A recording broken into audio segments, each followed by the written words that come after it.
Child protection organisation राष्ट्र की एकमात्र ऐसी संस्था है जो सहन्यायिक संस्था है। इसने पूरे देश में बच्चों के विकास के लिए, बच्चों के संरक्षण के लिए, बच्चों की सुरक्षा के लिए और उसी के साथ साथ महिलाओं का भी इसने संज्ञान लिया है। ये भारत सरकार के महिला एवं बाल विकास मंत्रालय से संबद्ध है और ये ऐसी संस्था नहीं है जैसे लोग रजिस्ट्रेशन करा करके संस्थाएं चलाते हैं। इसलिए हम लोगों का उद्देश्य है कि जो बच्चे गर्भ से लेकर के जो 18 साल तक के बच्चे हैं उनकी सुरक्षा, उनकी संरक्षा और उनकी पढ़ाई लिखाई, उनके स्वास्थ्य की व्यवस्था और उसी के साथ साथ अगर महिला नहीं तो बच्चा कहाँ से, इसलिए महिला का भी हम लोग महिलाओं का भी इसमें मुख्य योगदान है। मेरा मानना है कि यदि महिला नहीं तो बच्चा नहीं, तो महिला का भी सुरक्षा संरक्षण होना चाहिए।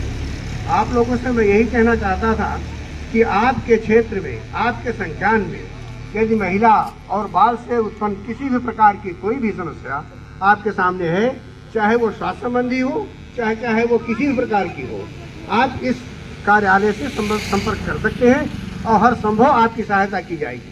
आपको किसी MP MLA किसी विधायक की जरूरत नहीं है, क्योंकि वो तो आपका वोट लेकर के फुर्र हो जाते हैं।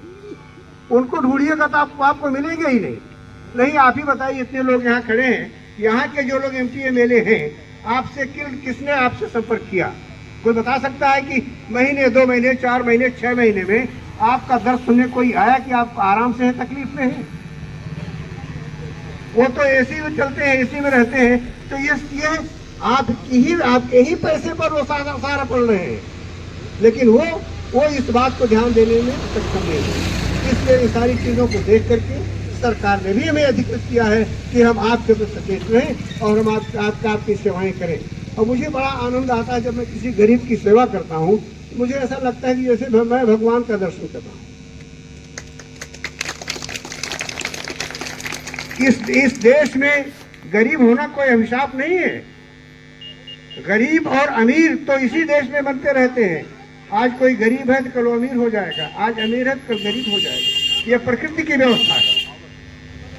तो कोई भी किसी भी प्रकार का इस तरह का कोई शिकायत, कोई पीड़ा आपके हृदय में, आपके पड़ोस में, आपके परिवार में, आपके क्षेत्र में यदि इस तरह का कोई व्यवस्था आपके पास आती है या आपके संज्ञान में आता है, तो हमारे कार्यालय को आप संपर्क कर सकते हैं। उसमें आपको किसी एक पैसे को किसी को देने की जरूरत नहीं है। और नहीं, मैं आपसे आज कह के जा रहा हूँ, किसी भी अधिकारी को, चाहे वो बड़ा अधिकारी हो, चाहे वो छोटा अधिकारी, एक लेखपाल से लेकर के जिलाधिकारी ही नहीं, मैं कहता हूं कि पूरे प्रदेश का कोई भी, चाहे मुख्यमंत्री ही क्यों न हो, लेकिन अगर वो अन्याय करेगा उसके खिलाफ आवाज उठाना जरूरी है। यह जनहित का कार्य है। तो मैं आपसे वादा करके जा रहा हूं कि अगर आपके पास किसी भी प्रकार की कोई भी शिकायत, जो वाजिब शिकायतें हैं बच्चों और महिलाओं से संबंधित, उसमें आप मुझसे साझा कर सकते हैं और हम आपके साथ खड़े होकर कंधा से कंधा मिला करके आपकी मदद करेंगे। यदि आपको किराया भाड़ा नहीं है तो हम आपकी उसकी व्यवस्था करेंगे, लेकिन कभी भी किसी भी अन्याय को बर्दाश्त करने की इच्छा आप मत रखिए। यह कार्यक्रम चंद्रेश यादव जी ने, जो हमारे संस्था के सदस्य भी हैं और बड़े कर्मठ भी हैं, मैं उनका शुक्रिया अदा करता हूँ, मैं उनका आभार व्यक्त करता हूँ कि उन्होंने यह कार्यक्रम रखा और आप लोगों के बीच में आने का मुझे अवसर प्रदान हुआ। मैं देख रहा हूँ बच्चे किस परिस्थिति में है। आज का बच्चा कल का प्रधानमंत्री हो सकता है, इसमें कोई दो राय नहीं है। तो अगर बच्चे सुरक्षित नहीं रहेंगे, उनकी व्यवस्था नहीं होगी, तो आप किसके लिए काम कर रहे हैं? कोई बाप मुझे बता दे कभी चाहता है कि मैं अपने बच्चे को निरीक्षण रखूं, अपने बच्चे की सुविधा व्यवस्था न करूं? जो जितना कमा रहा है उसी हिसाब से कर रहा है। जो 10,000 कमा रहा है वो उस हिसाब से कर रहा है, जो 50,000, लाख, 2 लाख, 10, 5 लाख कमा रहा है उस हिसाब से कर रहा है।